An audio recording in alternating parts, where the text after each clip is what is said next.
You ever have a game get announced, you think, oh, that looks fun, I'll probably pick it up, and then just kind of forget that it even exists until some gaming news sites remind you about it just a few days before it comes out? Anyway, I'm Wes, the Explosion, and this week's backlog is actually about one of my wishlist items, Teenage Mutant Ninja Turtles Shredder's Revenge, which came out this week.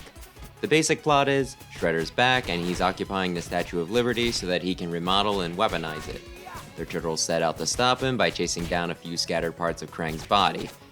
It's mostly just a pretense to get to travel around New York, throwing down with classic baddies. If you're expecting more in the story department for a beat-em-up, you might be in the wrong genre.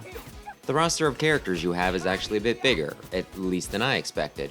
You get the 4 turtles, Leonardo, Raphael, Michelangelo, and Donatello as per usual, but you also get April O'Neil and Master Splinter as options as well, with Casey Jones getting unlocked once you clear the game once.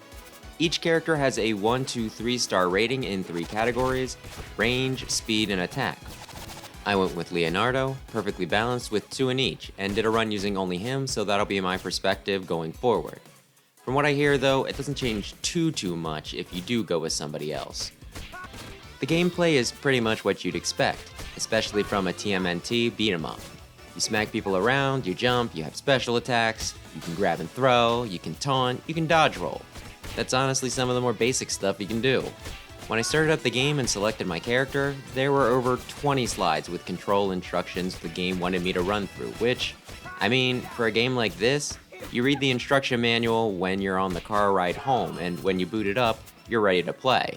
After reading several of the slides, I hit skip and learned some stuff by playing, some stuff by pausing and reading a move list when I needed something specific I hadn't naturally figured out, and some stuff I probably didn't use at all, due to not knowing it existed.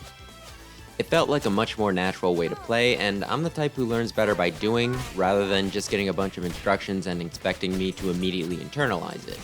I didn't experience any major problems doing it this way either, so you can get by without a lot of patience or attention span. I was kind of impressed by how many options I had though. There are 2 primary game modes, Story and Arcade. In Story mode, you travel around the map, entering levels and fighting through them while rescuing ally characters like Irma and the Neutrinos. You can then track down hidden items for them, like diaries and gemstones, to turn in for points. From what I can tell, the points go towards leveling up, which you can also do by just the normal method of just taking out enemies. The benefits for doing so are perks like additional HP, more bars to your special meter, and more special attacks. Each level also has achievements you can get by doing stuff like not taking damage from obstacles or taking out enemies with traps. Since you have a map you travel around, you can replay a level if you missed something, want to grind experience, or just liked it enough to want to play it again. Arcade mode, on the other hand, cuts out most of that stuff and you just play through the stages in order in a more streamlined experience. The game has nice visuals, having pleasant looking sprite work from the arcade era, and the music is pretty boppin' too. Sometimes I'd be reminded of Mega Man, sometimes Sonic, sometimes something I couldn't quite put my finger on, but nice sounding all the same, keeping me jazzed up enough to want to slug my way through the stages. The enemy variety is kinda there. All of the bosses are classic villains, many of which I recognize, but some I didn't.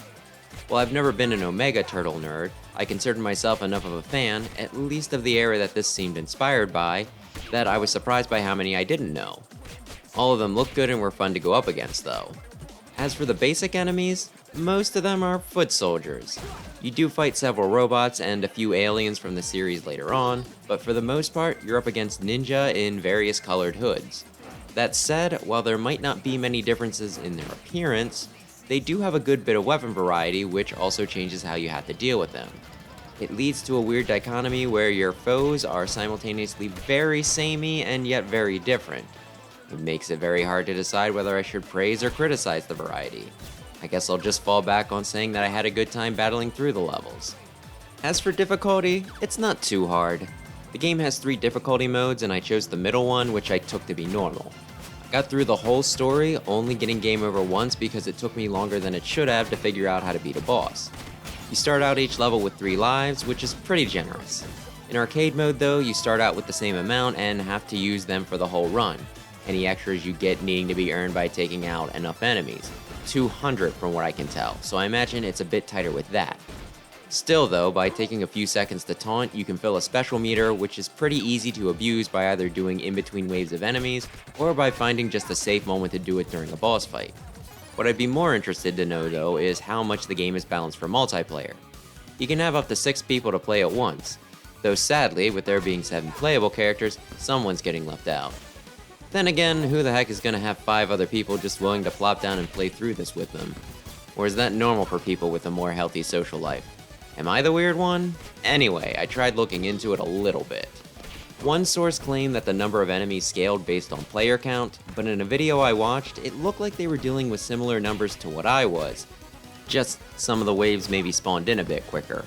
I mean, for goodness sake, there were times when I'd be fighting a boss and they had 4 regular enemies come in to assist them. So what would that have looked like if they scaled that up on 6 players? So I can't pin down how much this would have actually made a difference. I can tell you one thing though, I didn't have to argue and fight anyone for experience, pizza, or power-ups, and that in itself might be enough to balance things. Ideally, I think I'd want to play the game with one other person to watch my back, and I hope to give that a go at some point. And while I think it would be a little much, I do hope to give 6-player a try as well. Overall, I think the game is terrific. It really tries hard to not only capture the feeling of the old arcade and console beat-em-ups, but also the nostalgia from the 90s cartoons. It brought back a lot of memories of playing Turtles in Time and the warm feelings I had doing so. While it does change a few things up and avoids being a complete retread, the new stuff blends so well with what worked in the old that I honestly couldn't tell you what they added and what's always been there. Stuff like the hoverboard levels, stage hazards, and even the slappy pizza are all things I remember, but did I always have a jump kick and a katana storm special? I'm just not sure, and there's a certain beauty to that. If you're a fan of TMNT or arcade beat-em-ups, I think you'll have a great time. If there's one caveat I can think of, it's game length, taking only a few hours to clear, so if you're the one and done type, this might not be the greatest deal for you. That said, with the additional characters I still had to play with, the items and achievements I still had to get, the levels I can still grind, and the opportunities I had to play with different people, this is almost certainly not going to be my only run through the game, so I think I'll get my money's worth. After the other game in the genre I played a few weeks ago, which I will not dunk on by name, this is especially what I was looking for and helped highlight exactly what I wanted. Cowabunga! Besides that, I have been streaming an awful lot of Mega Man, and it's kinda becoming a problem. Not only is it cutting into the time I could be using to clear some stuff off my list, but it's also occupying my ever-waking thoughts. I'm constantly wanting to play one of the ones I recently got through just for fun, or revisit one of the longer RPG titles to relive my nostalgia. Even some of the games I had a rougher time with, like X2 or ZX Advent, I want to give another go to see if I can get familiar with enough to learn to love it. I am getting to the X Games rough patch though, so maybe my enthusiasm will start to wane a little bit, but it still feels really nice to get into the franchise again. It is my favorite series for a reason, so if it starts becoming a bigger part of my personality, and I start doing that thing where I compare every unrelated game to Rockman again, this is why, and I apologize for nothing. It's already starting to become a bigger part of the channel, so if you're a Mega Man fan, hold on to your butt. Once I clear the X series, I plan on rewarding myself by playing Command Mission, and if I can solve my computer issues, I want to give X Dive a shot. Also anime. So another week that we're at 106. I'm sorry. I'm not that sorry. Next week is 3 Hopes, which is going to be another stumbling block, but hey, it'll be more topical, so there's a bit of a trade-off there, and more importantly, I'm actually having fun again. There were so many weeks where I had to question if I even liked video games anymore, or if I was growing out of them, so it's such a relief when I play something like Shredder's Revenge or X4 and say, no, the medium still rocks, some are just poorly made or not to my taste. If anyone has any feedback on what type of videos they like more, it'd be appreciated. Figured I'd ask now since it's a bit easier to do so in a scripted video than in a Wily or Sigma fight, and it'd be a bit out of place in the occasional bad poetry clip.